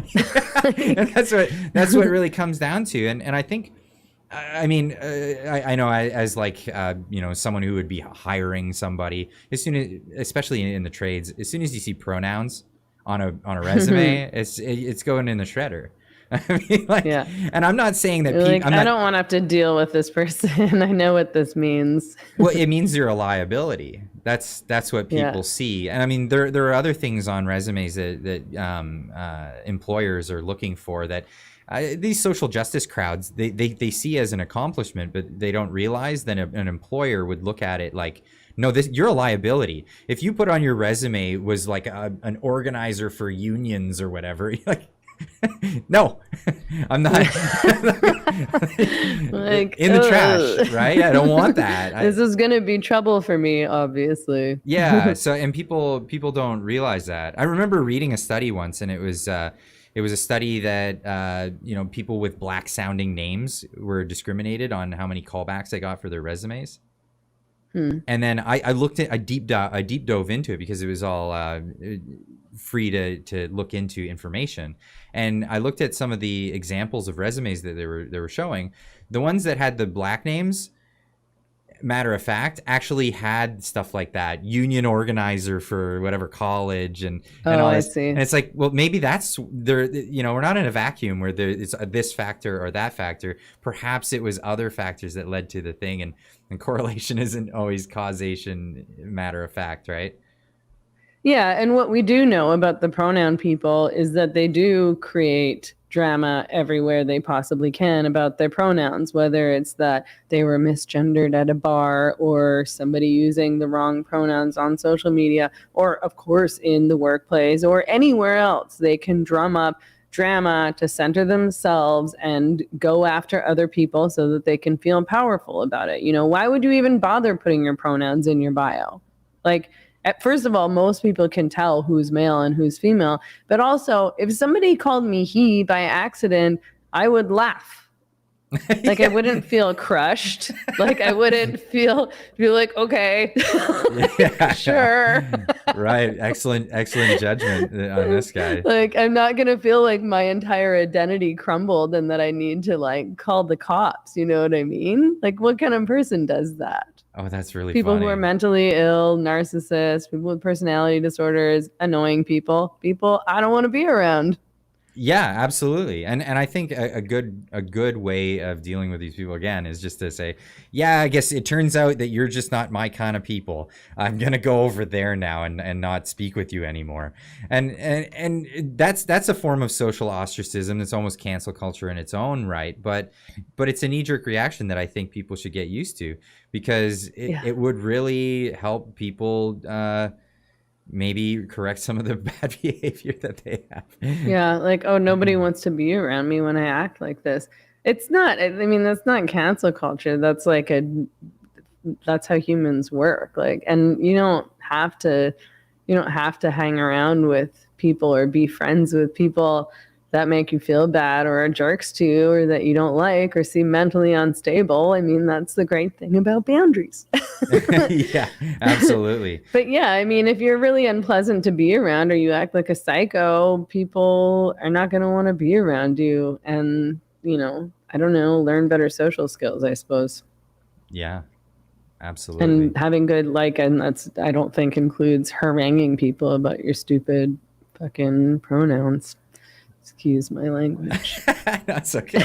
It's well warranted in this situation. Meghan, where can people find you online and different places? So I'm back on Twitter. Elon brought me back. Thank you, Elon. That was a long 4 years where I couldn't put my every single thought out on the internet whenever I felt like it. That's Meghan E. Murphy. I'm on Instagram at Meghan Emily Murphy, and my Substack, which is where I put a lot of my writing and all of my podcast episodes, is at www.meghanmurphy.ca. I'm also on YouTube if you just search for Meghan Murphy. Oh, perfect. When I republish this, I'll make sure that I have all those links in the description so people can go check you out. And I want to thank you so much for taking your time out of your day, whatever time it is over there in Mexico. It's 9. It's 9. So sorry, I got that wrong. I just, in my brain, I was like, 7:30. Got it. I'll be there. Yeah, no problem. Absolutely. I saw you pop up in the thing. I said, okay, well, I'm not going to waste any of your time and bring you right into the show. So I'm going to go back to talking with the audience. I give them an opportunity to talk with me every Friday in the evenings and catch up with them a little bit. So thanks again for joining me. And I look forward to talking to you again. Cool. Thank you so much for having me. It was a good time. Cheers. Cheers, Meghan. All right. So that was amazing. That was a really interesting conversation. I don't think I've ever had a conversation with someone who identified as a feminist. Now, I think I'm still absent of having a conversation with someone who identifies as a third wave feminist, but I'd be happy to try to engage with that kind of conversation. Of course, Meghan Murphy, been doing such good work here in Canada and elsewhere abroad. She's living in Mexico now. All for the best for her there. But yeah, doing amazing work, great stuff, working with Dr. Peterson when fighting against what we all now know as the compelled speech bill or law in Canada, which did go through and was exactly as they predicted. So big shout out, big kudos to Meghan for joining me tonight. Now I'm going to go through, I missed some of the super chats from earlier on. I did catch one. I missed who said it, but a mechanic having a tranny conversation is usually of a different persuasion than this chat, but that was great. So thanks for bearing with us here as we did the live stream in reverse. So I'll be talking about some of the things that we were going to get into in the beginning of the stream. We'll cover some of that stuff now, but I'm going to get into some of these super chats. Thank you again so much, everyone, for that. We'll start with Olya saying, "Hey Clyde, happy Friday. Awesome to watch this episode." Thank you so much. Really appreciate that. Just a dildo with $2 super chat saying, "Most lesbians I know strive to look like Clyde." Also saying, "Visualize Clyde in a Subaru full of recycling." That's a stereotype that's hilarious. I am, as a mechanic, I definitely know that one. Steve's high to the $10 super chat. It's really crazy. One man taking advantage to go into a change room is way too many. I think that's a valid argument against all of this. It only adds to conspiracy theories. Yeah, absolutely. Thank you so much, Steve. Yeah, what a heavy topic. What a heavy topic. Safe spaces for girls and women is it's such an important issue in society. And if girls and women can't have these safe spaces, well, what are they gonna do? What are they gonna do other than just try to avoid seeing people at all? I mean, just avoiding it altogether, or avoid public open washrooms. In fact, out this way, I can't remember where it was, but I was with it was a staff party, and I work with women and men, and we stopped at a place. There was a washroom. So one of my colleagues, a woman, went to go use the washroom, and she realized that it was all-inclusive space, and so she realized there was like men in there, and she's like, "Screw that!" She went out, and she's like, "I'll hold it. I'm not going here. Not happening." Had to go find another place.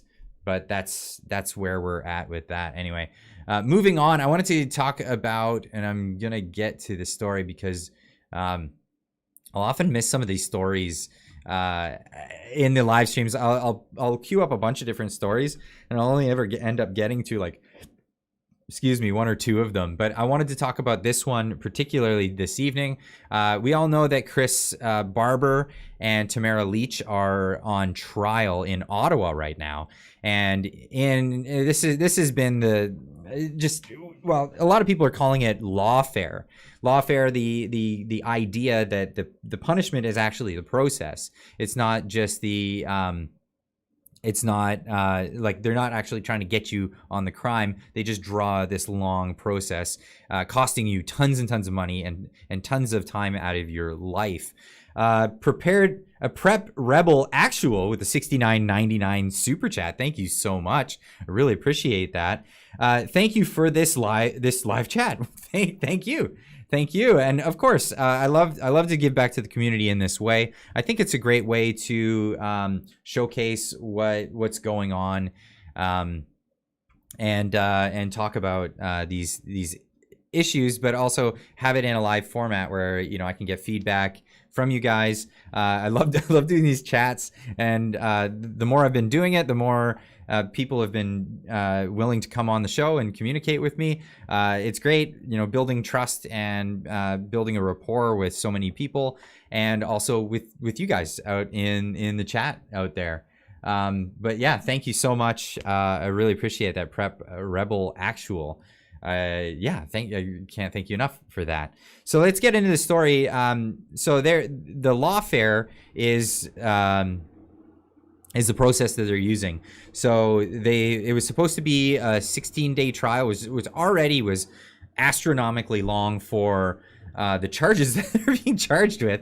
So as you know, and some people maybe don't, maybe you're new to the channel and you don't know some of these stories, but Tamara Leach and Chris Barber were the organizers of the Freedom Convoy. They weren't the only organizers of it. They were two of many organizers from different camps and groups in different places in Canada, but they were largely known for being truck number one. It was the big red. That was Chris Barber's truck. Tamara Leach jumped in with him, and then they were the one. Tamara Leach was the one who started the GoFundMe originally to raise a couple of bucks for some of the truckers to buy fuel with and stay in Ottawa in their trucks idling for as long as it took until the mandates were gone. This is how they got their famous name, because they raised $10 million in a couple of days, and that's pretty significant for these people. Now, as punishment, they're going through this legal battle with the government. After all was said and done, the government took out their frustrations on this protest using the Emergencies Act, never before used, to blanket across Canada, suspend the Charter of Rights and Freedoms. This is what happened, but they were arrested prior to that. They were arrested for charges of mischief and conspiring to consult to commit mischief. Yeah, these are the actual charges. Rob McFallon with a $10 super chat. I think a woman as brilliant as Meghan should have at least 5 children. Such an amazing conversation. Well, she doesn't want children, and that's her choice. And absolutely, everyone has the right to have those choices. But yeah, of course, someone with that caliber of intellect, you kind of want to keep in the gene pool. So it is really a shame. But everybody makes their own choices. Thank you, Robert, for that $10 super chat. I really appreciate that. So getting into this, this has been the trial. It's been largely embarrassing on the government's side of things. The news is kind of not really touching it, because it really largely is embarrassing for the government, and the news media is no longer the Fifth Estate. It is now the branch, the propaganda branch of the government. So that's why you're hearing these things. But the one thing that came up this week that really sparked my interest was this, and the Post Millennial, of independent media source, is reporting on this, as well as several others. But exclusive. This is the exclusive story that they got. Lead plaintiff against Canadian Freedom Convoy leaves court in tears after contradicting previous testimony. And this is this is where it just gets interesting. So this woman, if you don't know, is Zexi Lee. And it's kind of interesting. Here's Vesper Skill on Twitter pointing out, wait, she works for the Canadian government and she's testifying? Isn't that a conflict of interest? Am I late to the party? Am I, aren't I? Here's, I guess is this her LinkedIn? Bio showing experience, data analyst, shared services Canada, and also a innovation and technology advisor for Canada Revenue Agency. So yeah, absolutely a government bureaucrat in there. Pumpkin eater. What's pumpkin eater? I'm seeing that in the chat. What? I hope that's not some euphemism for something else. But so some media is talking about this. This is the CTV News reporting on her taking the stand. A much anticipated witness in the criminal trial of the Freedom Convoy organizers testified in a packed courtroom today. CTV's Leah LaRocque on what the young public servant had to say. The woman who went to court to get relief from the horns. I so desperately wanted to help the people that couldn't be heard. Back in a courtroom.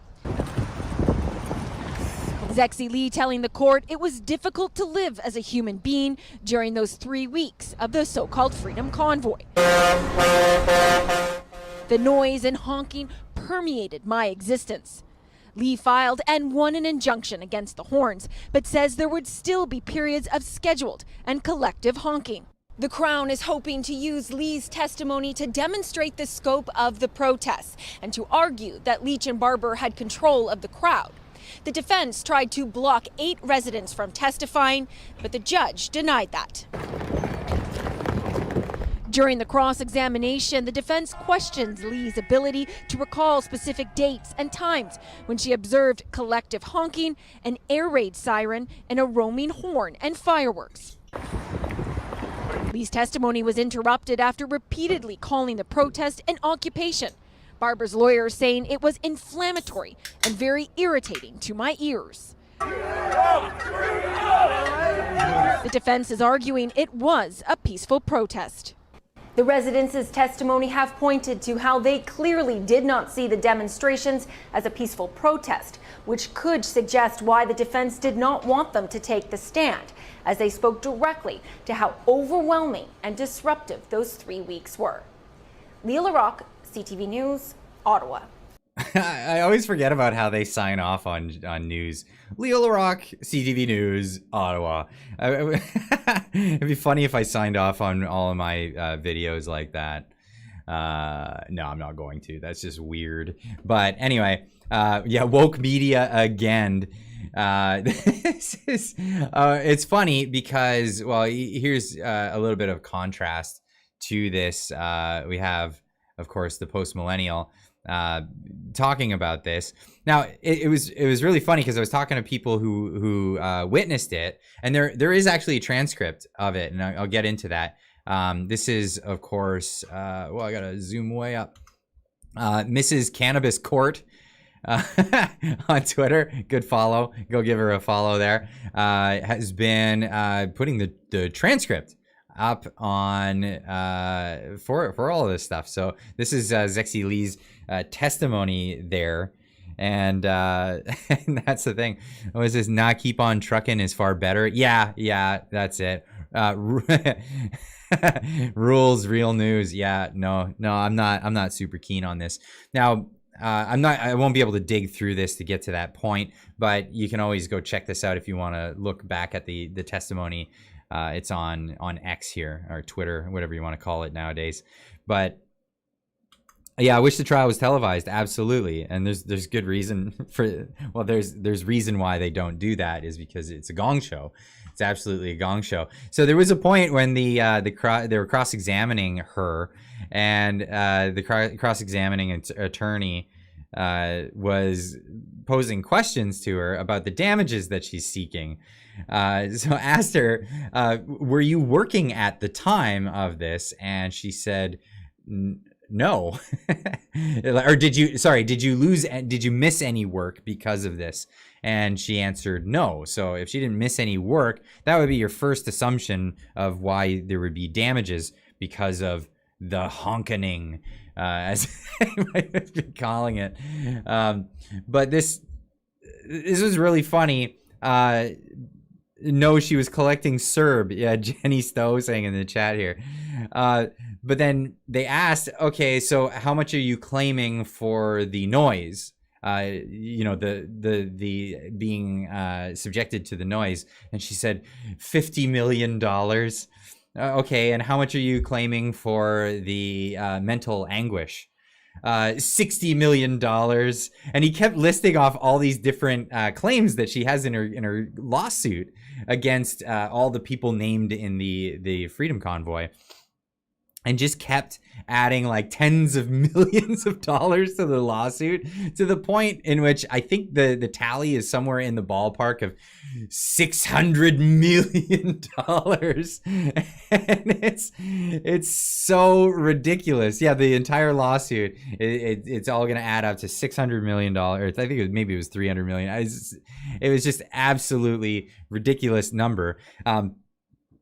But the defense bringing this up at the time was using this as a great point, a particular point, in order to illustrate just how ridiculous this woman is, and show her as a bad witness in any rate.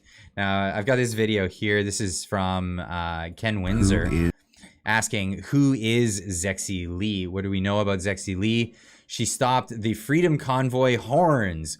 Watch the full video on Facebook by clicking the link provided. I'll go into this trailer and I'll show that.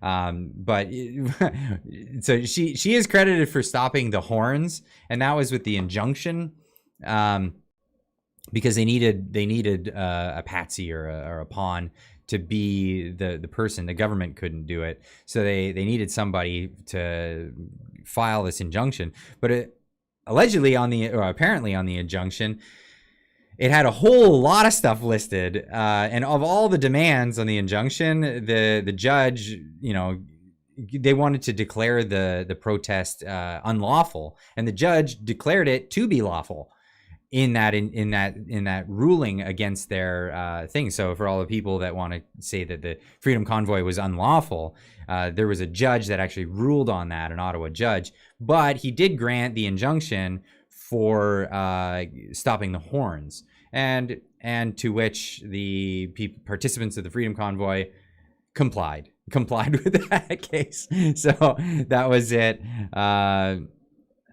All Seeing Heart saying, what are laws? Yeah, what are laws? These are the things that we all abide by. So it was ridiculous. It was ridiculous. Anyway, so this is the little trailer on who is Zexi Lee. Today we're going to be covering who is Zexi Lee, the 21-year-old government employee, Chinese national, who is credited solely with bringing the injunction and class action lawsuit against the trucker convoy.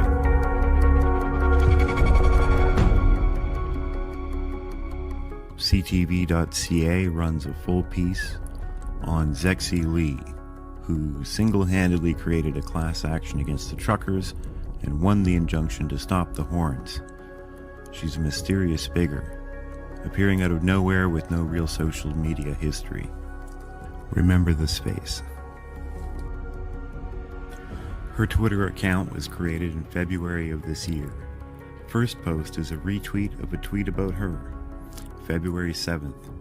The next day, she gets a full spread puff piece on CTV.ca.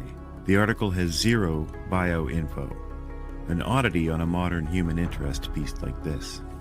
Usually Weird. Media are stumbling over themselves to create a sympathetic story based on a person's history.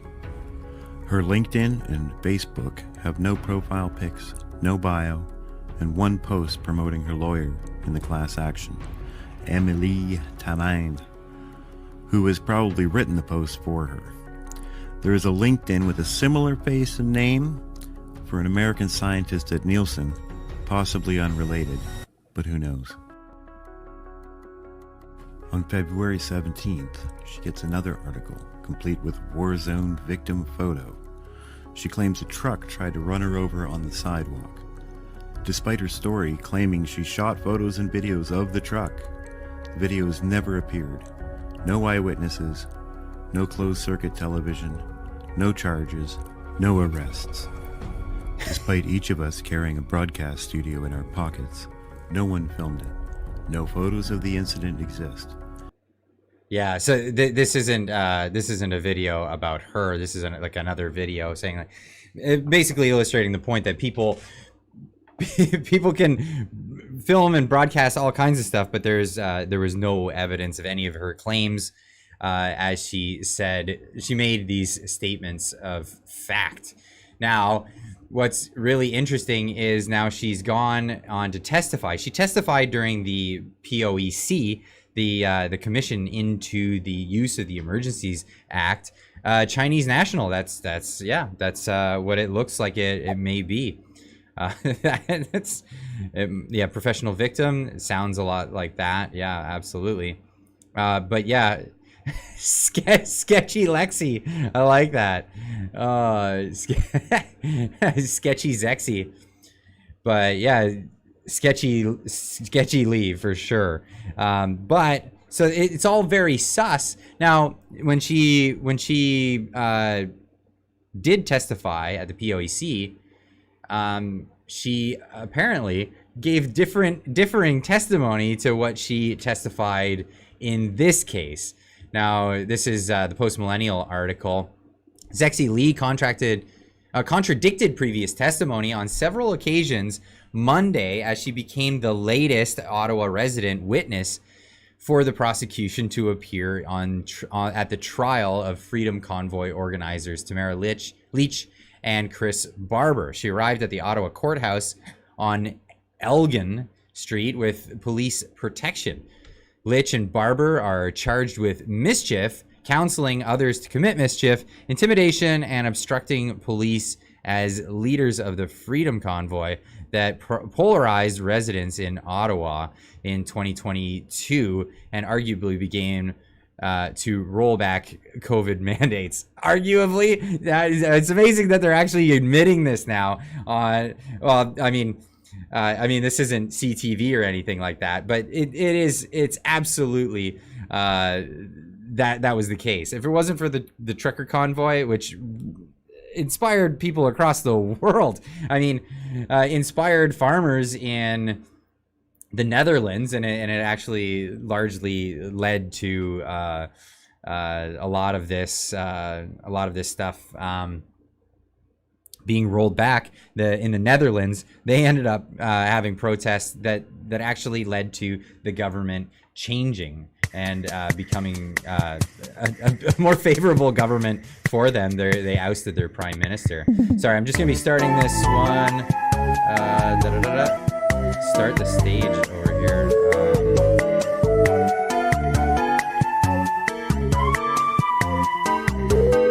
Just starting a thing over in the Discord. For those that aren't members over on the Discord, sorry about the interruption here. I'm trying to figure out some things over there.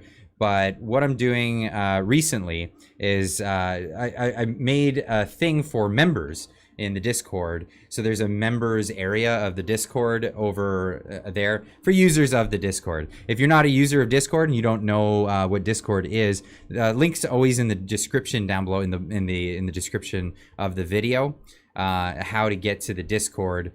You can go over. It's free to use, but I've made an area for members of the channel. So anyone who's a member of the channel, you can go over there, and I'm gonna do a quick after show with people over there, and then from there we can go. I'll go into a members only chat. So everybody can join the after show. It's set up a lot like a Twitter Spaces.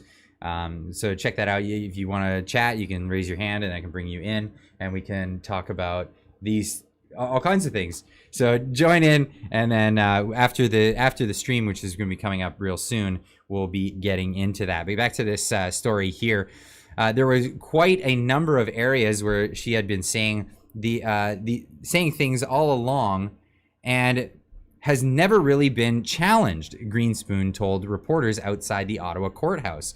So these are the stories of her actually, like, telling people she was afraid for her life. She was, and then in the testimony at the POEC, they asked directly, did you feel fearful? And she's, well, I don't know if it was fearful. Really wiffle-waffly testimony, but apparently contradicting herself. I think we can all look at the kind of cross-examination that took place in front of the Public Order Emergency Commission, the POEC, And it paled in comparison with what she was confronted with today. The POEC was the official name for the Emergencies Act inquiry that assessed whether Prime Minister Trudeau was justified in invoking martial law to quell a Freedom Convoy protest. Of course, he brought in his own personal buddy as the judge, and surprise, surprise, let him off the hook.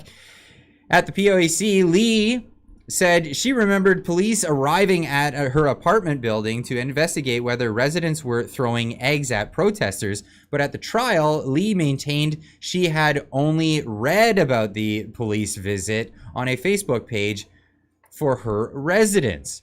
Greenspoon challenged Lee about whether she remembered cursing at protesters when she claimed she was targeted by a truck carrying jerry cans full of fuel by the truckers. Lee said she had cursed, but Greenspoon reminded her with transcript from the POEC that she had only allowed, "I may have said that." Greenspoon asked why she had been talking to her lawyer, Emily Tamman, over the lunch break. Lee testified that she was only discussing lunch plans and had to only talk to Tamman for not more than 5 to 10 minutes. Greenspoon asked whether she had discussed her testimony with Tamman, which would have been a violation of court orders. Wow. So not looking so hot in this case. Anyway, so it looks like she may have, what's being implicated here is that she may have perjured herself. Of course, it would be up to the courts to actually do anything about that and rule on that sort of thing. But this is this is the case. This is the case. She went running out of the court crying, probably because she's never had pushback like that. You know, she's a young, pretty girl, and she's going along the lines of the political elites in Ottawa. It's always good to watch someone like that get put in their place, absolutely, and in a very legalistic way. But this is what's happening with the trial of Tamara Lich and Chris Barber in Ottawa. So this is where we're getting to about the 2-hour mark of the live stream. I want to thank everybody for coming out.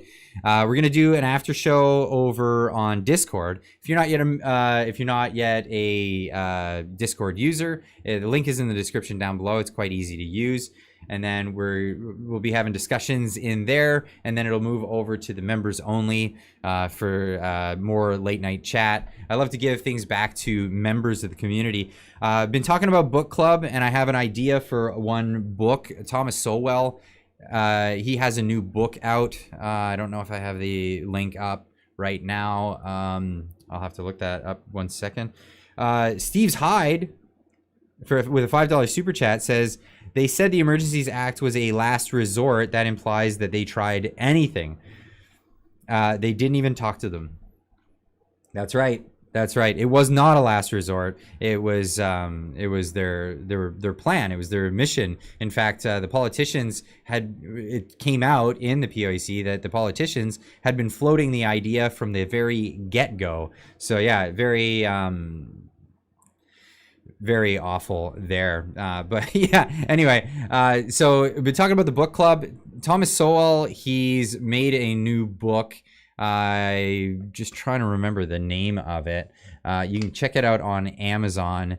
I don't know if I can show this because it's got personal info on there. Let me just do a screenshot of this really quick. Boom. Save that. And where can I send that? Oh, let's do that again. Thomas Sowell's new book. I think it would be a good one to bring in for the first one for the book club. I had some other ideas in mind, but this one, I'm a really big fan of his writing. And again, I'll get a link and I'll put it in the description later for announcing this. But the book club essentially is going to be for members of the community. This is the book here. It's called Social Justice Fallacies by Thomas Sowell. And he's a New York Times bestseller. He's written some amazing books. He's an economist, a big voice for African Americans. As he speaks out against all of this social justice stuff, and this it's a really enticing book. There was from the Hoover Institute, they did an interview with him recently. So for those that want to get involved in this, I'm going to do this as soon as it comes in. I'll get it. I'll read it. I think I'll give about a month's time for everybody to read this, and then we'll do a members only stream for people who want to be involved in the book club. But I think this is going to be the first one to hit the book club, so hopefully people will get involved in that. And again, I'll put more out about that later, especially for members. So thanks again, everybody, for joining in this live stream. If you want to come join the after show, come hang out with that. Link in the description for Discord. Come check it out. If you're a member of the channel and you link your account to your Discord account, it's really simple, and there's instructions in the Discord how to do that. Then you can get into the after stream with the after chat after this, after the after party to hang out in the members chat. Anyway, we'll see you guys all in the next one. Thank you all for joining, and thank you so much to Meghan Murphy for coming out and having such a great chat with us this evening. So for all of you, as always, keep on trucking.